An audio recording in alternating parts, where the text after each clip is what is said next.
সুপ্রিয় শিক্ষার্থীরা, তোমরা সবাই কেমন আছো? আশা করি সবাই অনেক অনেক ভালো আছো। আমরা প্রাথমিক বিদ্যালয়ের এবং মাধ্যমিক বিদ্যালয়ের ক্লাস রুটিন নিয়ে ভিডিও দিয়েছি। সো মাদ্রাসায় যারা পড়াশোনা করো, মাদ্রাসার জন্য আমরা ক্লাস রুটিন এখনও দেইনি, কারণ ইতিমধ্যে আমাদের কাছে ক্লাস রুটিন এসে পৌঁছায়নি।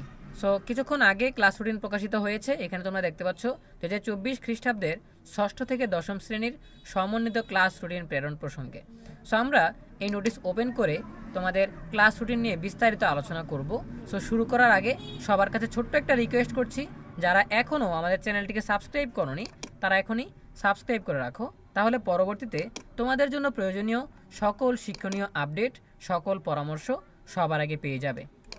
তাহলে চলো আমরা দেরি না করে সরাসরি মূল টপিকে চলে যাই। এখানে তোমরা দেখতে পাচ্ছ তোমাদের রুটিন। সো আমরা যদি একটু রোটেট করে নিচ্ছি। সো প্রথমেই দেখা যাচ্ছে 2024 শিক্ষাবর্ষের জন্য 6ষ্ঠ থেকে 10ম শ্রেণীর সেশন রুটিন। ঠিক আছে, সো আমরা একদিন করে রুটিন আলোচনা করি। প্রথমেই রয়েছে রবিবার। সো রবিবারের রুটিনে 6ষ্ঠ শ্রেণীর জন্য দ্বিতীয় পিরিয়ডে স্বাস্থ্য সুরক্ষা, চতুর্থ পিরিয়ডে গণিত, পঞ্চম পিরিয়ডে বিজ্ঞান, ষষ্ঠ পিরিয়ডে ডিজিটাল প্রযুক্তি, সপ্তম পিরিয়ডে ইংরেজি। ঠিক আছে, সো এখানে তোমরা দেখতে পাচ্ছ কিছু কিছু পিরিয়ড খালি আছে। সো সেই খালি পিরিয়ডগুলো কী দ্বারা পূরণ করা হবে সেটা আমরা ভিডিওর শেষে আলোচনা করব। এই ফাঁকে বলে রাখি যে তোমাদের ক্লাস শুরু হবে 10টায় এবং ক্লাস শেষ হবে 4টা 5 মিনিটে। তবে 10টার আগে 9:30 থেকে 10টা পর্যন্ত প্রত্যেক সমাবেশ হবে, সেখানেও শিক্ষার্থীদের থাকা বাধ্যতামূলক। আচ্ছা, তারপর সপ্তম শ্রেণীর জন্য দ্বিতীয় পিরিয়ডে গণিত, চতুর্থ পিরিয়ডে ইতিহাস ও সামাজিক বিজ্ঞান, পঞ্চম পিরিয়ডে ইংরেজি, ষষ্ঠ পিরিয়ডে বিজ্ঞান, সপ্তম পিরিয়ডে শিল্প ও সংস্কৃতি। অষ্টম শ্রেণীর জন্য দ্বিতীয় পিরিয়ডে ইংরেজি, তৃতীয় পিরিয়ডে বিজ্ঞান, পঞ্চম পিরিয়ডে গণিত, ষষ্ঠ পিরিয়ডে বাংলা, সপ্তম পিরিয়ডে সামাজিক বিজ্ঞান। নবম শ্রেণীর জন্য দ্বিতীয় পিরিয়ডে বাংলা, চতুর্থ পিরিয়ডে ইংরেজি, পঞ্চম পিরিয়ডে ইতিহাস ও সামাজিক বিজ্ঞান, ষষ্ঠ পিরিয়ডে গণিত, সপ্তম পিরিয়ডে বিজ্ঞান। এরপর দশম শ্রেণীর জন্য ঘর খালি রাখা হয়েছে, সেটা কীভাবে পূরণ করা হবে সেটা নিয়ে আমরা ভিডিও শেষে আলোচনা করব। এরপর আমরা চলে যাচ্ছি সোমবারের রুটিনে। ষষ্ঠ শ্রেণীর জন্য দ্বিতীয় পিরিয়ডে বাংলা, চতুর্থ পিরিয়ডে বিজ্ঞান, পঞ্চম পিরিয়ডে ইতিহাস ও সামাজিক বিজ্ঞান, পঞ্চম পিরিয়ডে জীবন ও জীবিকা, ষষ্ঠ পিরিয়ডে গণিত। সপ্তম শ্রেণীর জন্য দ্বিতীয় পিরিয়ডে বিজ্ঞান, চতুর্থ পিরিয়ডে জীবন ও জীবিকা, পঞ্চম পিরিয়ডে বাংলা, ষষ্ঠ পিরিয়ডে গণিত। এরপর অষ্টম শ্রেণীর জন্য দ্বিতীয় পিরিয়ডে গণিত, চতুর্থ পিরিয়ডে ইতিহাস ও সামাজিক বিজ্ঞান, পঞ্চম পিরিয়ডে বিজ্ঞান, ষষ্ঠ পিরিয়ডে ডিজিটাল প্রযুক্তি, সপ্তম পিরিয়ডে বাংলা। এরপর নবম শ্রেণীর জন্য দ্বিতীয় পিরিয়ডে স্বাস্থ্য সুরক্ষা, চতুর্থ পিরিয়ডে গণিত, পঞ্চম পিরিয়ডে ডিজিটাল প্রযুক্তি, ষষ্ঠ পিরিয়ডে বাংলা, সপ্তম পিরিয়ডে বিজ্ঞান।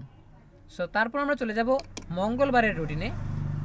ষষ্ঠ শ্রেণীর জন্য দ্বিতীয় পিরিয়ডে গণিত, চতুর্থ পিরিয়ডে ইতিহাস ও সামাজিক বিজ্ঞান, পঞ্চম পিরিয়ডে ইংরেজি, ষষ্ঠ পিরিয়ডে বিজ্ঞান, সপ্তম পিরিয়ডে বাংলা।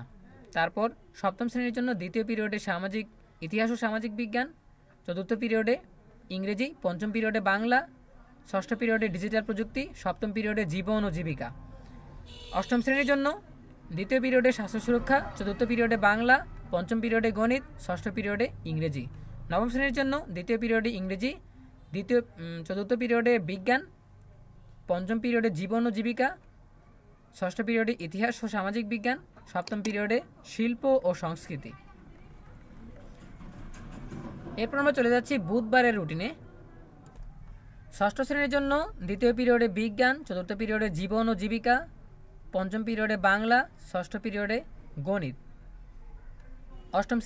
সপ্তম শ্রেণীর জন্য দ্বিতীয় পিরিয়ডে স্বাস্থ্য সুরক্ষা, চতুর্থ পিরিয়ডে গণিত, পঞ্চম পিরিয়ডে বিজ্ঞান, ষষ্ঠ পিরিয়ডে ডিজিটাল প্রযুক্তি, সপ্তম পিরিয়ডে বাংলা।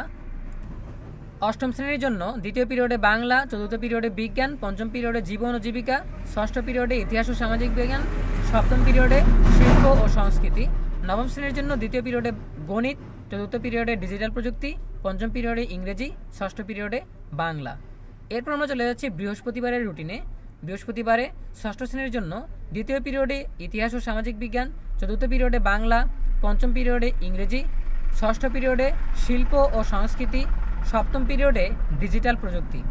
সপ্তম শ্রেণীর জন্য দ্বিতীয় পিরিয়ডে বাংলা, চতুর্থ পিরিয়ডে বিজ্ঞান, পঞ্চম পিরিয়ডে ইতিহাস ও সামাজিক বিজ্ঞান,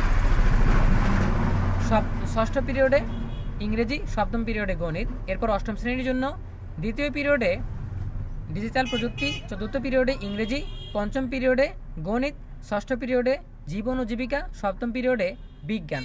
এরপর নবম শ্রেণীর জন্য দ্বিতীয় পিরিয়ডে গণিত, চতুর্থ পিরিয়ডে ইতিহাস ও সামাজিক বিজ্ঞান, পঞ্চম পিরিয়ডে বিজ্ঞান, ষষ্ঠ পিরিয়ডে বাংলা, সপ্তম পিরিয়ডে জীবন ও জীবিকা। সো আমরা রুটিন দেখে নিলাম। এবার নির্দেশাবলী দেখে নেই যে খালি ঘরগুলোতে কোন কোন বিষয়ে বসবে আর দশম শ্রেণীর রুটিন কীরকম হবে। সো নির্দেশাবলী নিচে দেয়া আছে, সেখানে দেখতে পাচ্ছ মাদ্রাসার সময়ে রোল কলের কারণে প্রথম পিরিয়ড হবে 45 মিনিটের, বাকি পিরিয়ড হবে 40 মিনিটের। ঠিক আছে, সো রুটিনে ওইরকমভাবেই দেয়া আছে। এরপর শুধু মাদ্রাসার জন্য প্রণীত ষষ্ঠ থেকে নবম শ্রেণীর রুটিন ছকে ফাঁকা স্থানসমূহ মাদ্রাসা শিক্ষার বিশেষায়িত বিষয়সমূহ, অর্থাৎ যেই বিষয়গুলো আমরা রুটিনে দেখলাম এর বাইরেও কিন্তু কোরআন মাজিদ ও তাজবিদ আছে, আকাইদ আল ফিকা আছে, আরবি প্রথম পত্র আছে, আরবি দ্বিতীয় পত্র আছে। এগুলো কিন্তু স্কুলের বাইরের, অর্থাৎ শুধুমাত্র মাদ্রাসায় পড়ানোর জন্য। সো এই বিষয়গুলো দিয়ে খালিঘরগুলো পূরণ করে নিতে হবে। সেটা প্রতিষ্ঠানের শিক্ষকরা নিজেদের প্রয়োজন অনুযায়ী বা নিজেদের উপযুক্ত সময় অনুযায়ী তারা বসিয়ে নেবে। তারপর দশম শ্রেণীর জন্য রুটিন উল্লেখনীয় দিন এবং সময়ে প্রত্যেক প্রতিষ্ঠানকে নিজের সুবিধা মতো বিষয়সমূহ স্থাপন করে পূর্ণাঙ্গ রুটিন প্রণয়ন করতে হবে। সো এই যেই খালিঘরগুলো রাখা হয়েছে এগুলো তারা এই পেজটা ডাউনলোড করবে, তারপর নিজেদের ইচ্ছা অনুযায়ী প্রিন্ট করার পর দশম শ্রেণীর রুটিনটা নিজেদের মতো করে লিখে তারপর পূর্ণাঙ্গ রুটিনটা নোটিশ বোর্ডে টানিয়ে দিবে। ঠিক আছে, সেই অনুযায়ী কিন্তু ক্লাস নেওয়া হবে। ঠিক আছে, সো এই বিষয়গুলোই বলা হয়েছে। সো আমরা প্রাথমিক বিদ্যালয়ের রুটিন নিয়ে আলোচনা করেছি, মাধ্যমিক বিদ্যালয়ের রুটিন নিয়ে আলোচনা করেছি। এবারে আমরা মাদ্রাসার ষষ্ঠ থেকে দশম শ্রেণী পর্যন্ত শিক্ষার্থীদের রুটিন নিয়ে আলোচনা করলাম। সো দেখা হবে পরবর্তী আপডেট নিয়ে নতুন কোনো ভিডিওতে। সেই পর্যন্ত সবাই ভালো থাকো, সুস্থ থাকো, নিরাপদে থাকো। সকলের জন্য রইল অনেক অনেক শুভকামনা। এতক্ষণ ধরে আমাদের সাথে থাকার জন্য সবাইকে অসংখ্য ধন্যবাদ।